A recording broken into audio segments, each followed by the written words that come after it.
Good morning. Good morning to those of you in the main hall. If you hear my voice and you're still socializing outside of the main hall, it is time to come in. And welcome to those of you on Zoom. We're glad to have you. A special welcome today. We have a number of people who this is their either first or second or third time. Would you raise your hand if you have been coming fairly new? So we're delighted to have you and glad you are with us. Andrea is making her debut as worship associate this morning. Welcome. And I'm going to ask her to light our special candle this morning. I light this candle at the beginning of the service for the people of Israel and Gaza, who I know are in all of your hearts. As I've said repeatedly over the past week in forums, there is only one side: humanity. And never again means everyone. And we'll be talking a little bit about that later in my sermon. I wanted to point out to you, however, that all of the readings I have chosen this morning are by people of Arabic or Jewish backgrounds.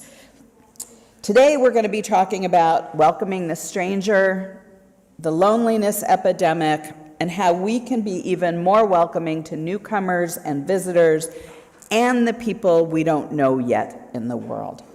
In that spirit, I chose words from Hafiz, a 14th century Persian Sufi poet, who reminds us that everyone wants the same thing. Hafiz wrote over a millennial ago, "Admit something. Everyone you see, you want to say to them, 'Love me.' Of course you don't say that out loud, because otherwise someone would call the cops. Still though, think about it, this great pull in us to connect. So I ask you, why not become the one who lives with a full moon in each eye that is always saying, with that sweet moon language, what every other eye in this world is dying to hear: I love you." So in that spirit, we will be singing "Come, Come, Whoever You Are." The words are by another Sufi poet about of the same time, Rumi, and Andrea is going to teach it to us as a round this morning.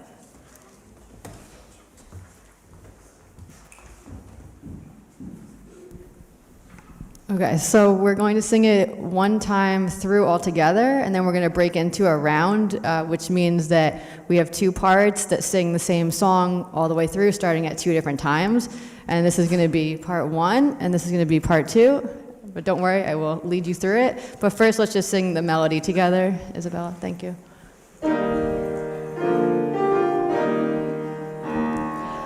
Come, come, whoever you are, wonder, worshiper, lover of leaving. Ours is no caravan of despair. Come, yet again come. Oh, we're going to do the round, yep. So now we're going to start the round. So we're going to sing it 4 times in a row. So you guys are going to start. You're going to sing it all the way through 4 times. And then I will bring you guys in a little bit later. You guys will also sing it 4 times through, just 4 measures after them. So don't worry, I got you. I will bring you in. Okay. Okay. Ready, part 1? Ready? Come, come, whoever you are. Come, come, whoever you are.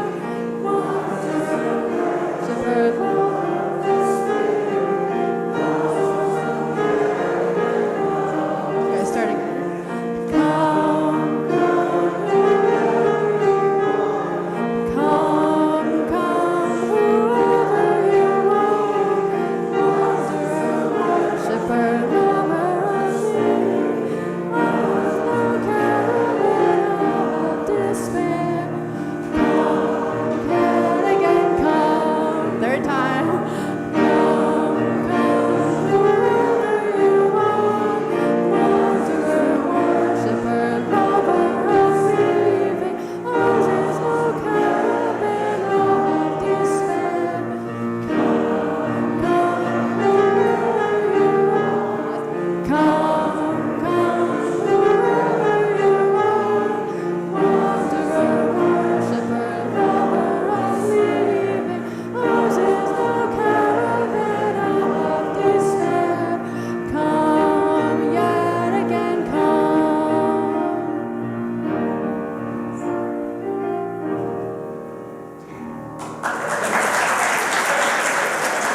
I would like to bring up Lila to light the chalice this morning. Our chalice lighting this morning is called Refuge by Amy Carroll Webb. How often we seek refuge in this sacred flame from the world's trouble and pain. Today, may our lamp light the way for those who know no refuge, that we may open our minds, our arms, our hearts, our mouths to sing, come whoever you are, wholly new and wholly true. Thank you, Lila. Good morning. Thank you for that beautiful round. My name is Andrea Ganella, and my pronouns are they, them, and I have a few announcements this morning. The Pumpkin Queens would like you to know that despite the challenging weather 2023 is bringing us, we have had the best response ever to our call for volunteers. You have all made our job so much easier. With less than 10 selling days left, there are a few open spots, and we will start our cleanup next Sunday, October 29th, from 12 on. You can sign up in the social hall after the service, and please let us know if you have a truck you can bring or lend to help defray the cost of a rental. On Saturday, October 28th, there's a newcomer and new member orientation to Unitarian Universalism and to our fellowship. Presenters will include Reverend Dr. Deborah Hafner, our fellowship leaders representing social justice, congressional governance, finance, UUFH history, theology, and religious education. A light breakfast will be served after, and for more information, RSVP or email Shelley Lauer-Bader. This morning, UUFH will conduct an announced fire drill at the end of our service. Members of the safety team will be stationed throughout the building to direct the drill. Once the drill is concluded, all are encouraged to return to the social hall for refreshments and conversation. You can get all the details in this week's flash and on our website. If you don't already get the weekly e-newsletter every Thursday, you can sign up on our homepage at uufh.org. Now let's join together to sing our affirmation, Common Ground. The words will be on the screen.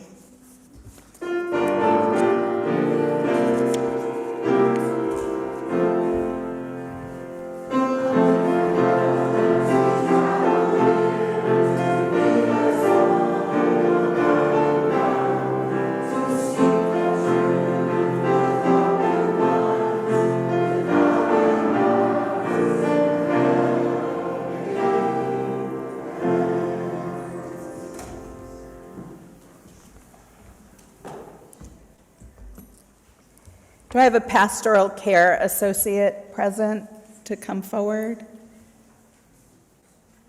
Okay, Andrea, you're going to go down to the candles and hold the basket. This is the time in our service where we invite you to come forward or to the back and light a candle for a joy, a concern, a milestone, a moment in your heart. If you would like to have it shared with the congregation, you may bring forward your slip of paper, or Andrea has some pens and cards in the basket. You may come forward now.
Pat Keeley, who I think is probably online, sent me a note asking us to hold Nancy Hume and her son Chris in her prayer as he struggles for health and housing. Prayers for the Strauss family as they wait to hear the fate of their relatives, a mother and 3 children who are being held hostage in Gaza. Indeed. For Zvi, Reina, and Chana in Israel. For Raz and Bob. A prayer to keep my best friend surrounded by love and protection. Whit wrote, I love you, my family. Someone else wrote that they were grateful for Maureen's successful surgery. Someone else wrote, please pray for my childhood friend, Anna Colon, who's now in a coma after suffering a brain aneurysm. So let us take a few moments, please, with our own reflections, thoughts, and prayers.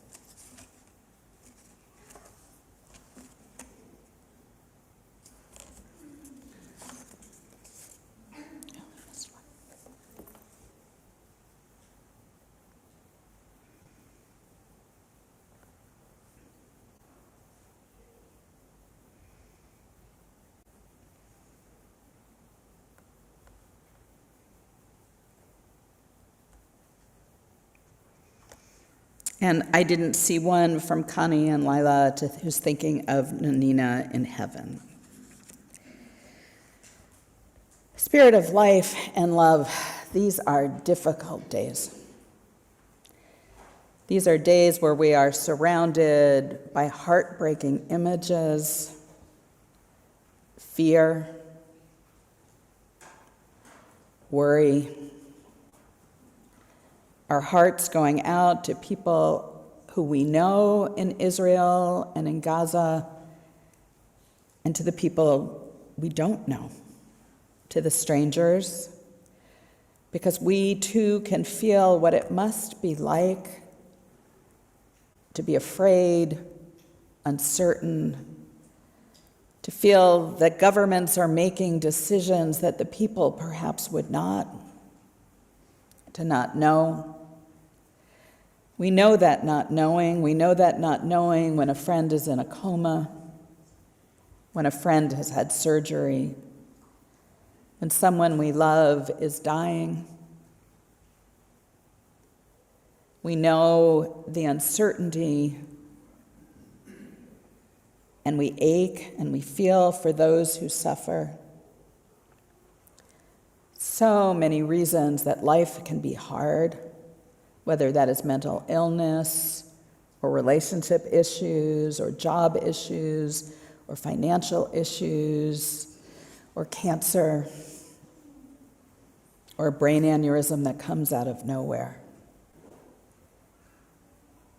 And we also know that we can be one, that in reaching out and offering kindness and being together, in celebrating, in the words of a child, our family, in celebrating this family, this space, this time together, that we can find the courage, the strength, the peace, the kindness to face another day.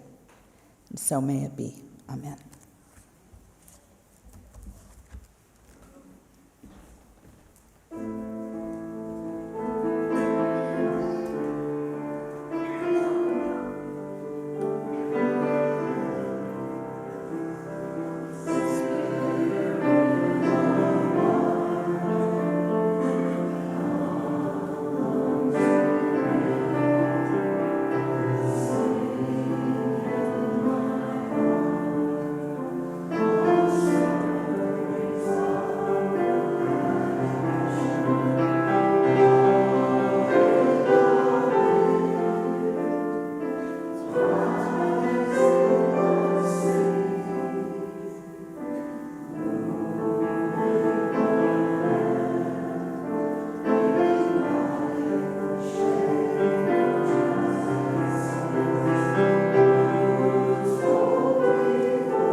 Hello, I'm Sandra. I'm the acting Sunday school coordinator.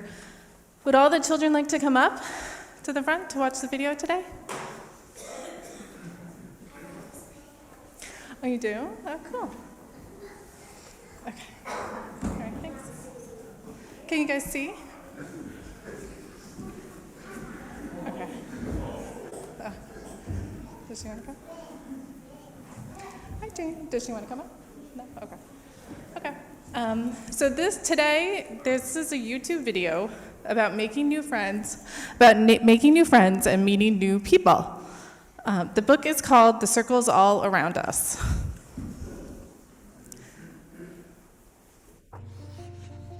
The Circles All Around Us, written by Brad Montague, illustrations by Brad and Christy Montague, published by Dial Books for Young Readers. We begin by drawing a circle on the ground along each shoe. A safe little place for just one person, nobody in the circle but you. You could keep that circle closed to everyone but yourself, but that would be like a library with just one book on the shelf. So let's draw a bigger circle for you and your family to share. Now you see what all can happen in a circle full of care. It becomes a happier circle as more loved ones come to stay.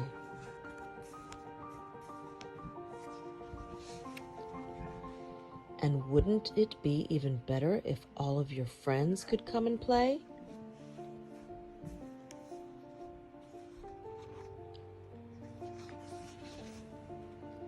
So you stretch and draw your circle even bigger than it's been. And let a few more people know they're welcome to come in. In the circles all around us, everywhere that we all go, there's a difference we can make and a love we can all show. Yet, there are still so many outside the circle who are different in all they do. Though it feels slightly uncomfortable, we draw a bigger circle for them too. It doesn't mean the circle is easy. It can get harder the more we share. But wonderful things can happen when love is known and felt everywhere. As time passes, our eyes open. We see others we really care for, and that's when we ask ourselves, well, what's the circle really there for?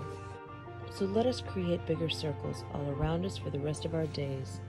Let our caring ripple out in a million little ways. In the circles all around us, everywhere that we all go, there's a difference we can make and a love we can all show. As our circles grow and grow, and we watch them wonder-eyed, remember the first circle started with just the love you hold inside.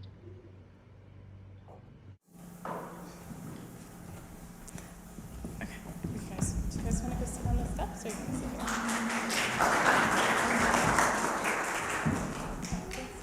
Okay. Kids, children, you guys want to sit down over there or no?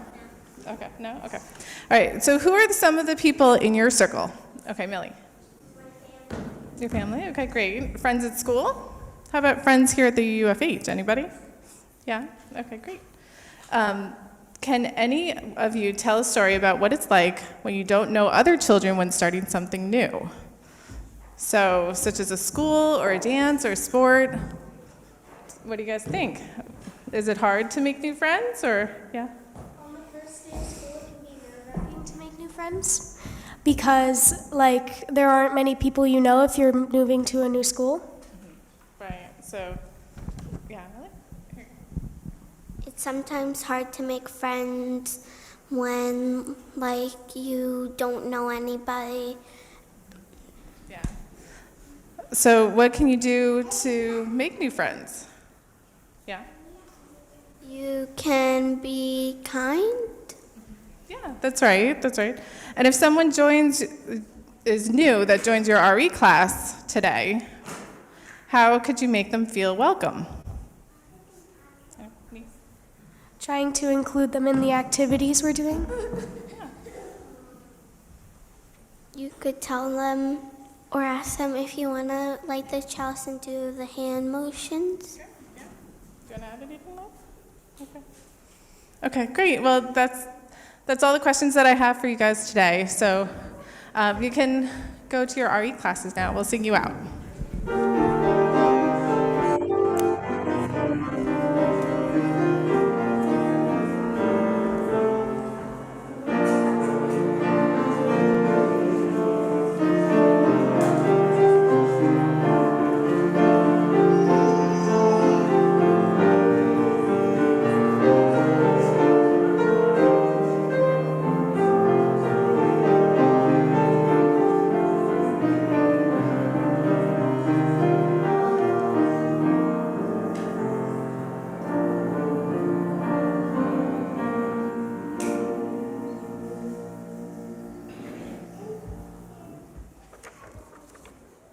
Each week, we have a collection for our Split Plate program.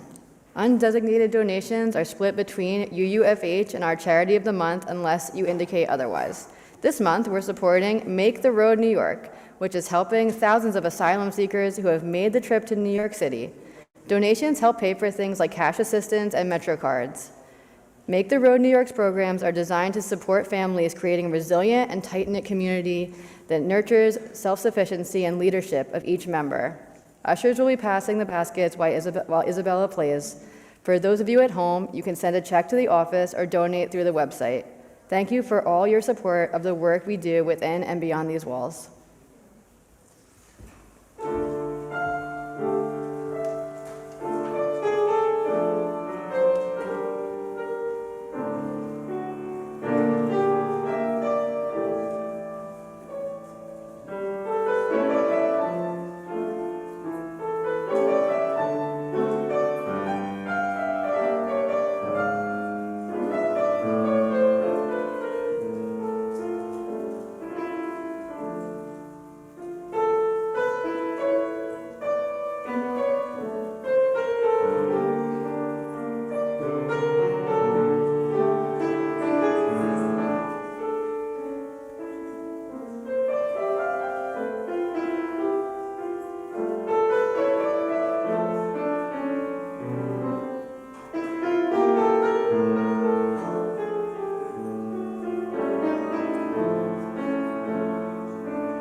Our reading this morning is by Naomi Shihab Nye, an Arab-American poet.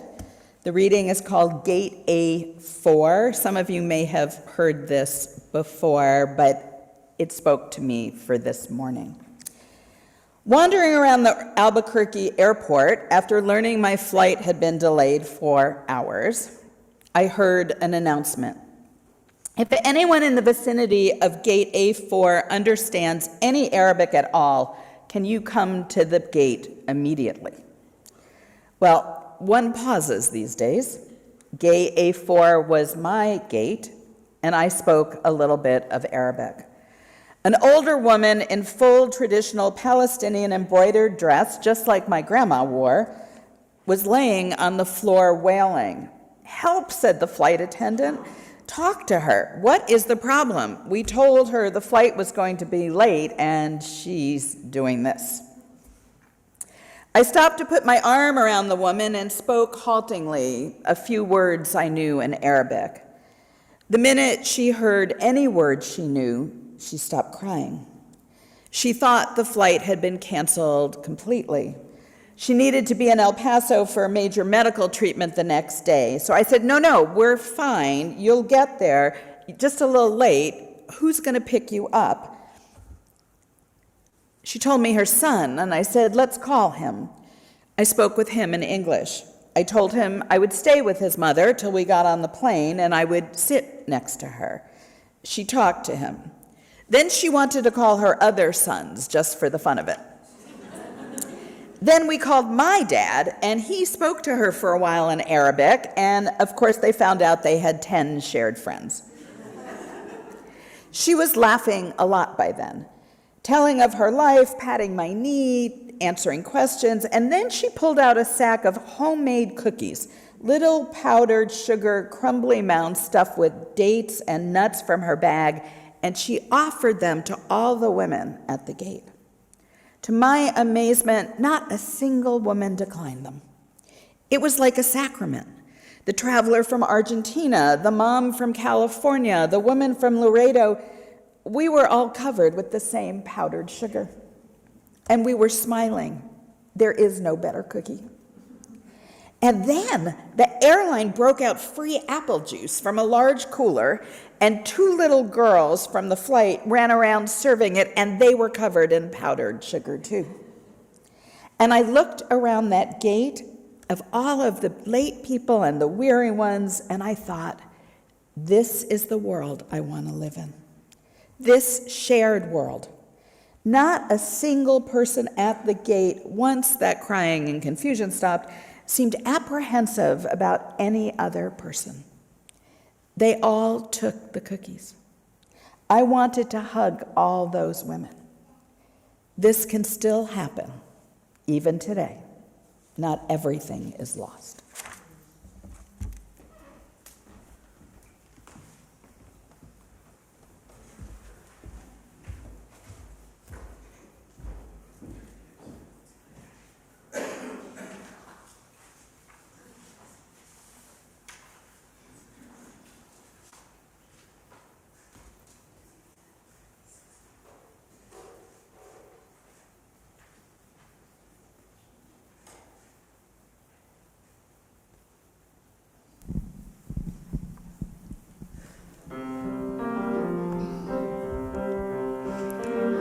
I am a poor wayfaring stranger, traveling through this world alone. There is no sickness, toil, or danger in that fair land to which I go. I'm going home to see my father. I'm going home, no more to roam. I'm just a going over Jordan. I'm just a going over home. I know dark clouds will gather round me. I know my way is rough and steep, but golden fields lie just before me, where the redeemed shall ever sleep. I'm going there to see my mother. She said she'd meet me when I come. I'm just a going over Jordan. I'm just a going over home. I'm just a going over home. I'm just a going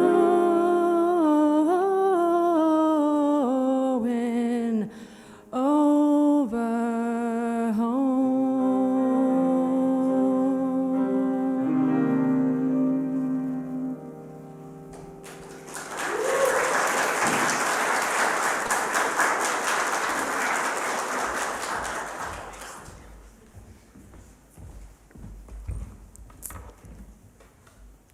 About 15 years ago, I visited a non-denominational mega church in Danbury, Connecticut.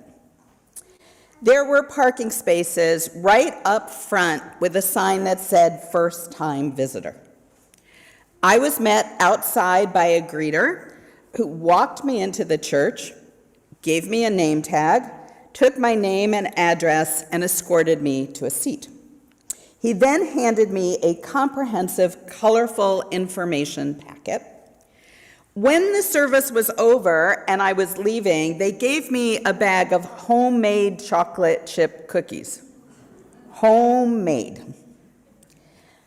A few days later, I returned from work to find on my doorstep a written note, a loaf of homemade bread, and that night I got a call asking me when I would be back.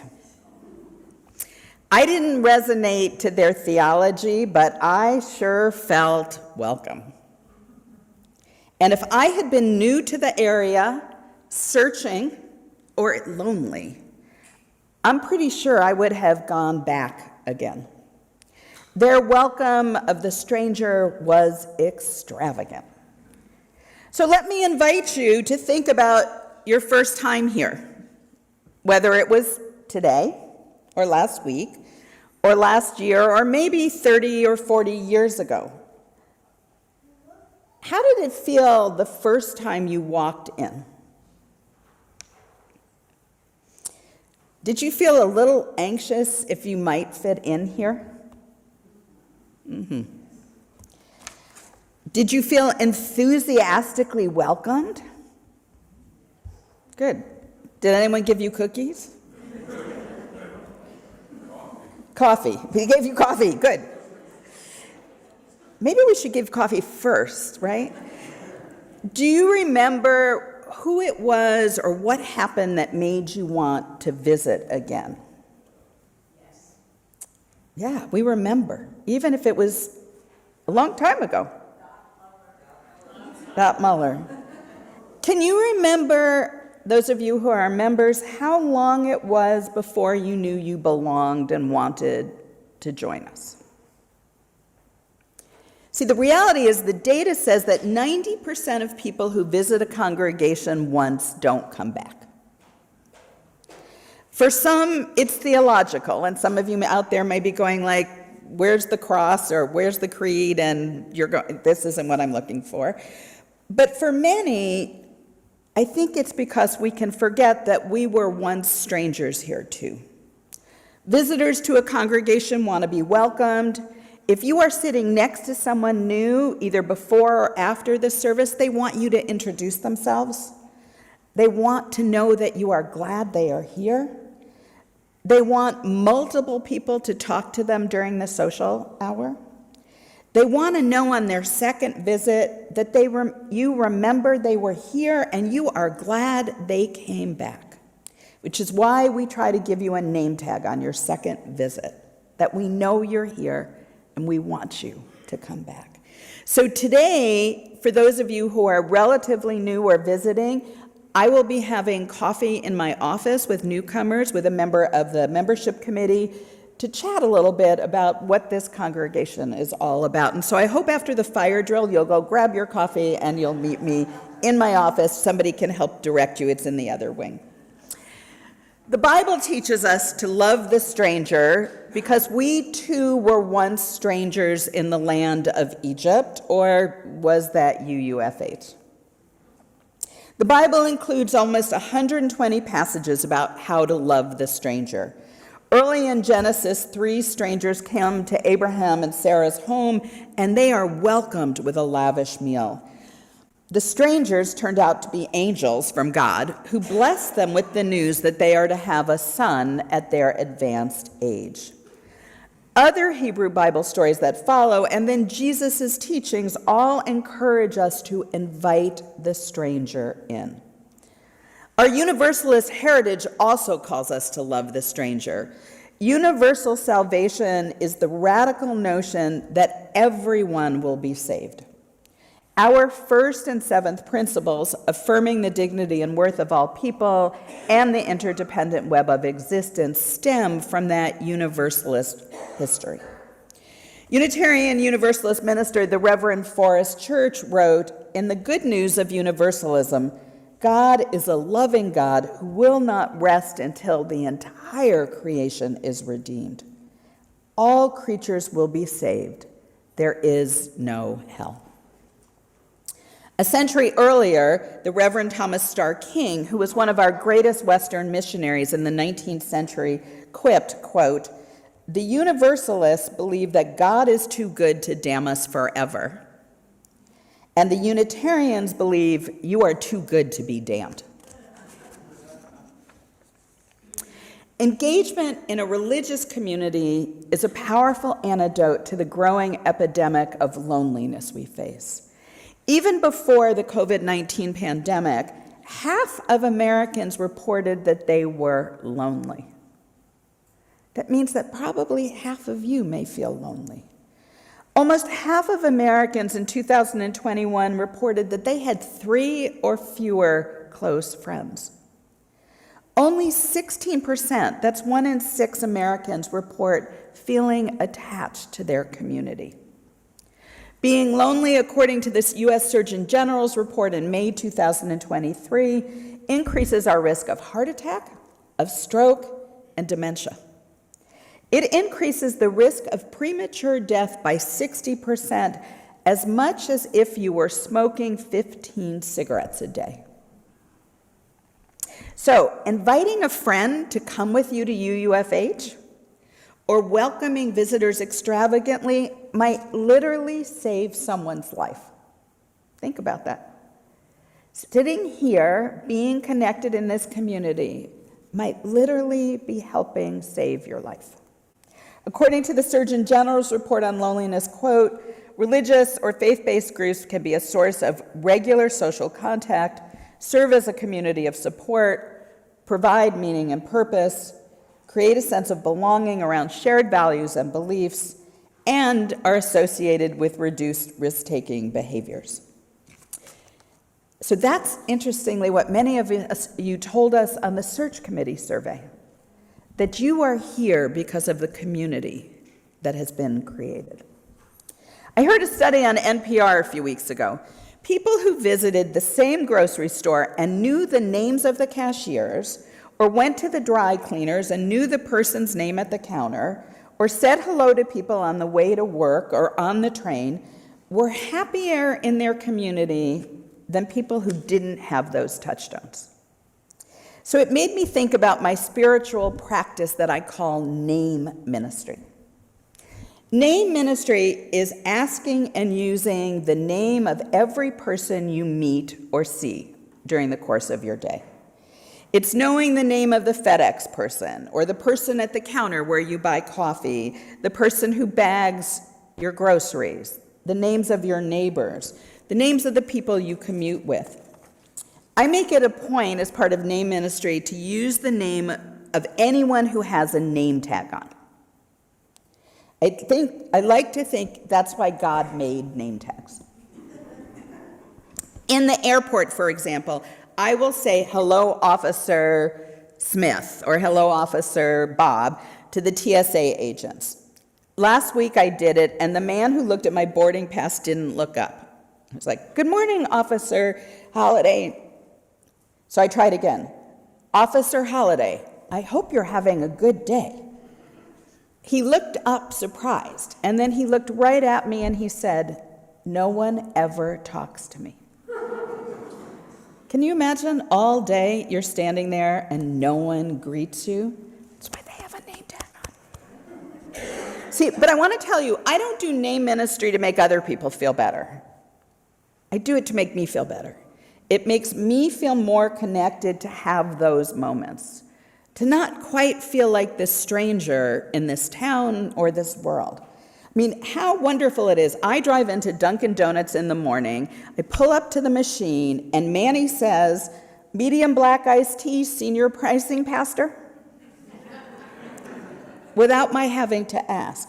And I want to tell you, this morning I told Manny I was putting him in my sermon. When I got you to see, I have an iced tea almost all the time. And he was so excited. He was like, "Really?" I was like, "Really, Manny, you're in the sermon today." Now, I don't want to pat myself on the back too much. If we are honest, we know we have not always welcomed and loved the strangers, precisely sometimes because of their difference. I was thinking about sitting at an AIDS International Conference in 1985 next to a man with Kaposi sarcoma and thinking to myself, oh my God, I hope they're right about casual transmission. I think about the first time I shared a woman's bathroom with a trans woman and my discomfort until I let it go. I think about that I haven't asked the names of the people who mow our lawns here, even though we see them regularly. And I haven't always asked them if they need water or food. I'm not proud of these moments, far from it. But I know that acknowledging them and asking you to think about when you have ignored the stranger, that pushes me to open my heart and to listen to difference. You probably have had those moments too, right? I'm not the only one. We can all do better. Loving the stranger means resisting the fear of difference and moving to a place of radical welcome and inclusion. It means embracing people who are different than we are. Letty Russell, one of my divinity school professors at Yale, wrote a book called Radical Hospitality. In it, she said, "We must risk joining in the work of mending the creation without requiring those who we encounter to become like us."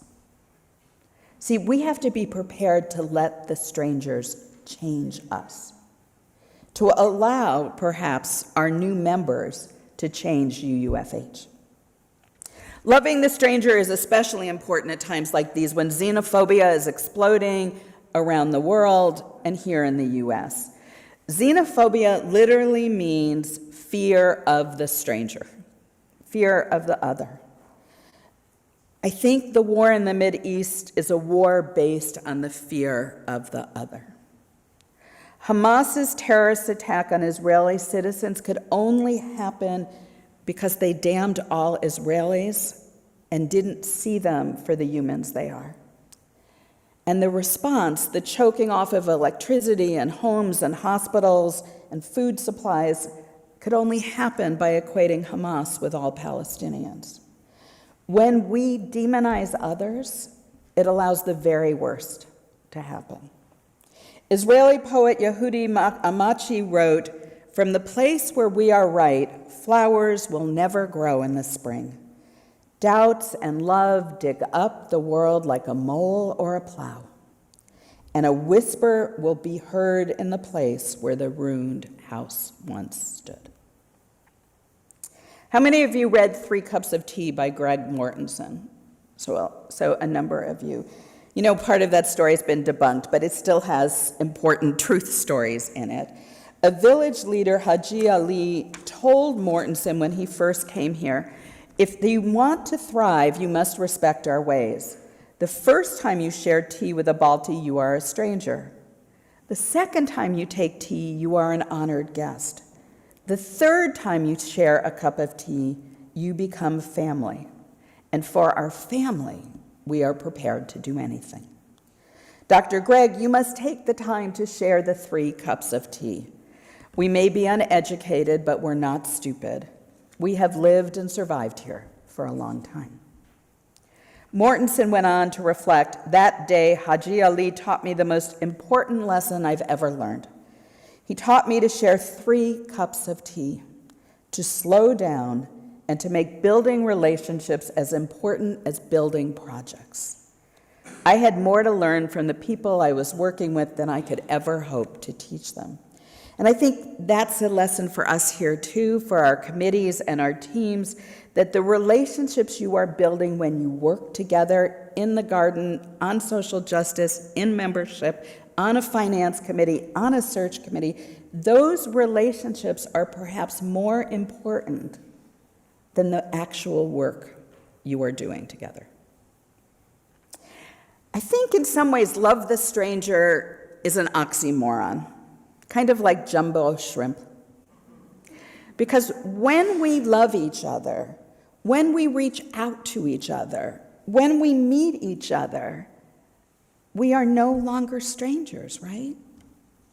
When I use your name or you use mine, we are no longer strangers. When we greet each other by name, when we take the time to check in at social hour, when we invite each other for a cup of coffee, when we invite someone to our home for a meal, we are no longer strangers. Our world becomes smaller, closer, safer, more connected. Our loneliness fades away. We look into each other's eyes and we say what everyone, Hyphus tells us wants to hear. I love you. I love you, my friends.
For our final hymn, we will be singing We Would Be One from the Gray Hymnal. It was written just prior to the merger of the Unitarians and the Universalists in the early 1960s.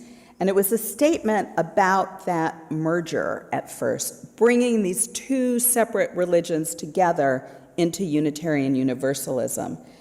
The words are, we would be one, centering love and unity and working together for a love for a world where all are free. So may you rise in body and spirit as you are able, and let us join our voices and our hearts. We would be one. We pledge ourselves to greater service, striving to make us free. May it indeed be so.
You may be seated. The closing words are from an Israeli rabbi, Rabbi Tamara Cohn, and just a selection. Help us look closer so that we may see our children in their children in our own. May your children, all of us unique and in your lineage, come to know the quiet truths of shared hope, shared land, shared humanity, shared risk, shared courage, shared peace. May it be your will, and may it be ours to do. My friends, go in peace. May our real service begin.